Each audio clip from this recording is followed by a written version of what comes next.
Puis pour accompagner le noble mets, Germaine Lettre Lachance avait concocté une petite sauce rougeâtre piquante, puis une brune pour les hot chicken.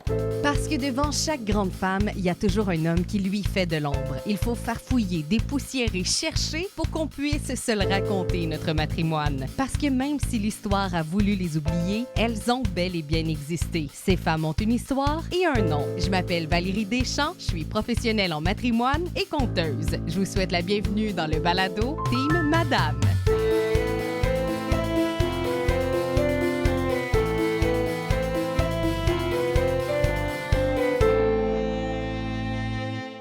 S'il y a bien une histoire qui fait prendre tout son sens à la phrase « Devant chaque grande femme, il y a toujours un homme qui lui fait de l'ombre », ben c'est l'histoire de la poutine. Parce que dans ce cas-ci, c'est pas un, mais bien 3 hommes qui sont devant une femme à lui faire ombrage. Tu sais, la poutine, là, ça fait plusieurs années qu'on s'obstine. Est-ce qu'elle vient de Warwick ou elle vient de Drummondville? Et même le Canada anglais a reviré sa chemise de bord en disant fièrement que la poutine, c'était canadien. Hey, s'il y a bien une chose là, sur laquelle tout le monde s'entend concernant la poutine, c'est que c'est pas canadien. C'est un mets québécois. Puis non, c'est pas pantoute la même affaire. Surtout que pendant des années, les Canadiens ont littéralement snobé la poutine, puis que là, oups, depuis 2016, depuis que l'ancien président des États-Unis a accueilli le premier ministre canadien avec une poutine, ça deviendrait un mets canadien? Non. Juste non. Fin. Bref, l'histoire officielle derrière la création de la poutine a dans ses chronologies le nom du gars qui a demandé les ingrédients, le nom du gars qui a dit le mot puis qui l'a mis sur son menu et le nom du gars qui a déposé un brevet. Juste des messieurs. Si je vous disais que derrière sa conception se cache aussi une madame, une femme qu'on qualifiait d'excellent cordon bleu même. Place à notre matrimoine avec la poutine et Germaine Lettre.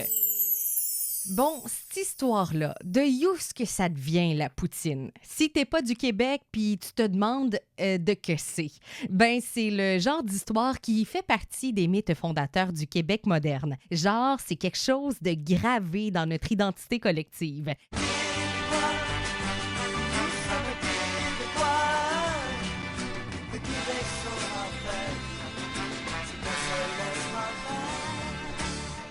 C'est pas pour rien que c'est une des premières choses qu'on vous fait découvrir quand vous venez d'ailleurs. Maudit qu'on en est fiers de cette petite spécificité-là. Mais on a bien beau en être fiers, on n'arrive pas vraiment à se décider de ses origines. Il y a 2 villes qui scoltaillent l'invention de la poutine. Warwick et Drummondville. Personnellement, là, je penche plus pour Warwick parce que selon ce que j'ai pu trouver, on doit aussi la poutine à Germaine Lettre, célèbre cuisinière du Café Idéal et plus tard le Lutin qui rit à Warwick. Les premières apparitions du mot poutine sur un menu nous amènent à la fin des années 1950. 1957 pour être plus précise. Madame Lettre portant depuis 1940 le nom de Lachance et son mari achètent le Café Idéal à Warwick. Là, ici, j'en entends déjà dire « Non, non, c'est son mari qui l'a acheté. » Wait a minute, papillon. M'a commencé par t'expliquer une petite patente, OK?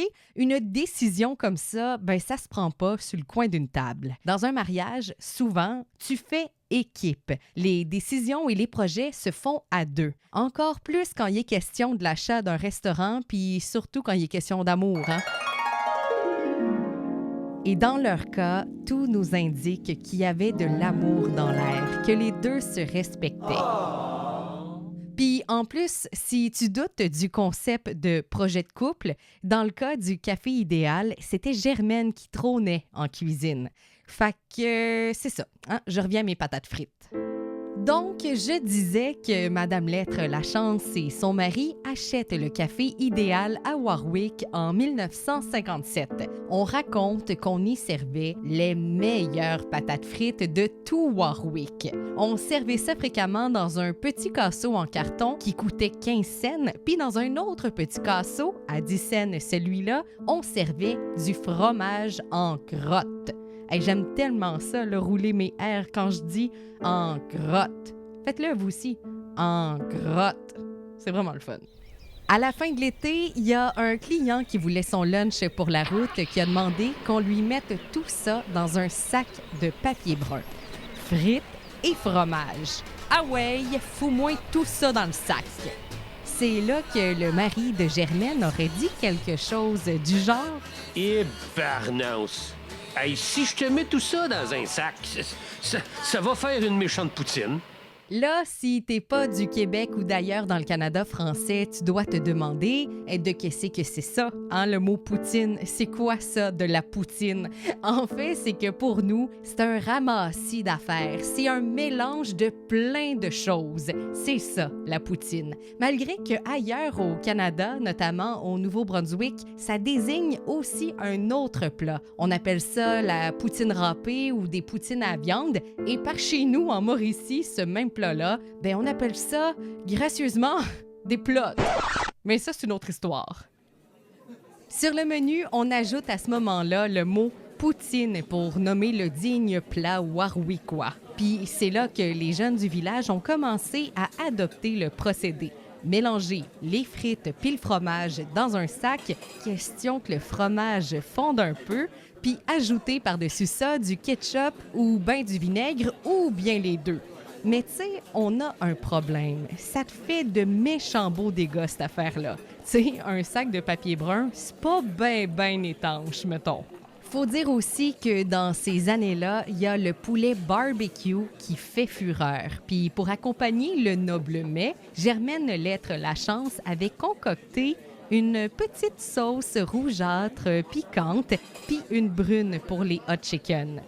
Au départ, on servait la petite sauce à part et on trempait ses frites puis son fromage en crotte dans le petit pot de sauce. Mais on s'entend que ça te fait de méchants dégâts, ça aussi, là. Le mari de Germaine le disait même, ça avait de l'air d'une soue à cochon. Ça fait qu'en 1963, ils ont décidé de servir le tout dans une assiette. Oh, que ça n'a pas été trop long qu'on a commencé à entendre des « C'est pas pareil! » C'est plate. Le fromage fond moins. Voyons, ça devient frais vite, ça! Les clientes et les clients sont pas mal moins contents, mettons. C'est de là que l'idée leur est venue. Mettre un petit peu de sauce sur les frites et le fromage en crotte.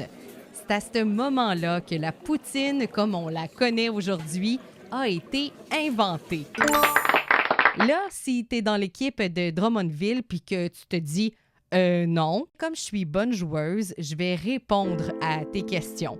Selon ce qu'on en dit, la commercialisation du nom Poutine avec le dépôt d'un genre de brevet, c'est vrai, ça vient de Drummondville quelques années plus tard. Mais au restaurant Roi Giuseppe, on disait que l'important, c'était la sauce.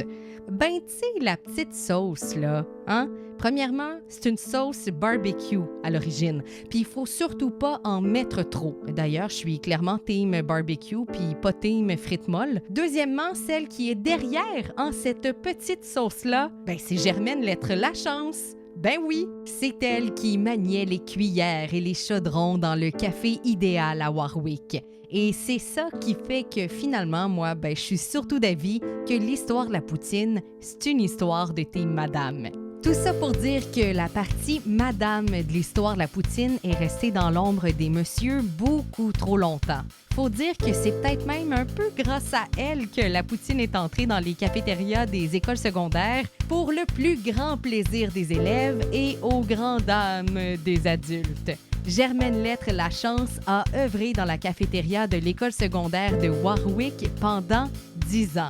Il est vraiment temps qu'on y redonne ses lettres de noblesse puis qu'on la nomme enfin, elle aussi, Germaine Lettre Lachance, comme étant une des grandes inventrices derrière notre célèbre plat national. Parce que, tu sais, dans le fond, sans Germaine Lettre, on la mangerait frette sur un moyen temps, notre poutine.